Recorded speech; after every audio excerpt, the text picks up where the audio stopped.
Merci Madame la Ministre. La parole est à Monsieur Philippe Folliot. Merci Monsieur le Président. Monsieur le Premier ministre, ce n'est un secret pour personne. Les défaites militaires successives de l'organisation terroriste Daesh entraînent un retour massif de djihadistes français sur le territoire national et notamment de nombreux enfants que l'on estime à 400. Au-delà des arrestations et mises en détention, l'État doit mettre en place des actions efficaces visant d'une part à la prévention, d'autre part à la déradicalisation de ces individus. En 2016, vous aviez lancé un programme dans lequel était prévue l'ouverture de plusieurs centres de déradicalisation appelés centres de prévention, d'insertion et de citoyenneté. Le premier d'entre eux, ouvert en novembre 2016 à Poutourny, semble être un échec cuisant. Alors, quel bilan? Le nombre de pensionnaires, jamais plus de 7, alors même qu'il y aurait dû y en avoir 25 fin décembre. Aujourd'hui même, alors qu'un a pris la poudre d'escampette pour tenter de rejoindre la Syrie, il n'y aurait que 3 individus pour 12 personnels encadrants. Le coût, près d'une dizaine de millions d'euros pour l'État pour si peu de résultats. L'organisme gestionnaire en pleine déliquescence. Certains de nos collègues, notamment de la majorité, dénoncent la faillite de ce concept, due à la fois à des critères jugés trop flous et à la difficulté de recruter des candidats.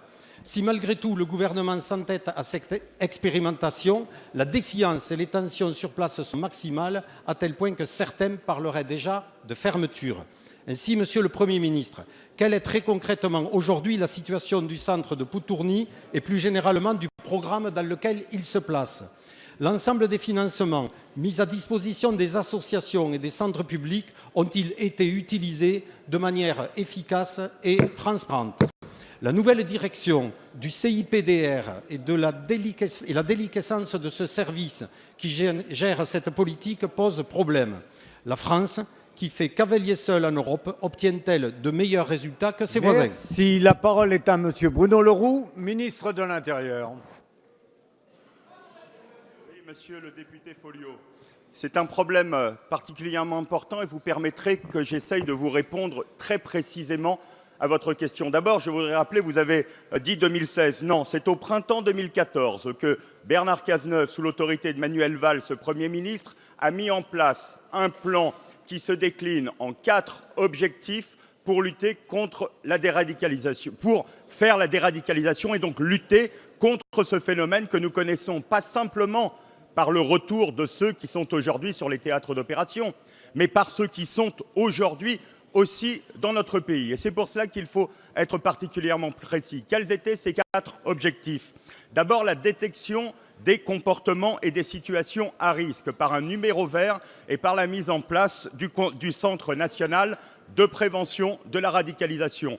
Au jour d'aujourd'hui, c'est 5600 signalements qui sont arrivés par ce numéro vert. Ensuite, la mise en place et la structuration dans chacun des départements de dispositifs territoriaux. Et il y a une prise en charge globale de cette question sur tout le territoire. Troisième objectif, la structuration au niveau central d'un état-major de prévention de la lutte contre la radicalisation et le terrorisme qui est l'échelon national.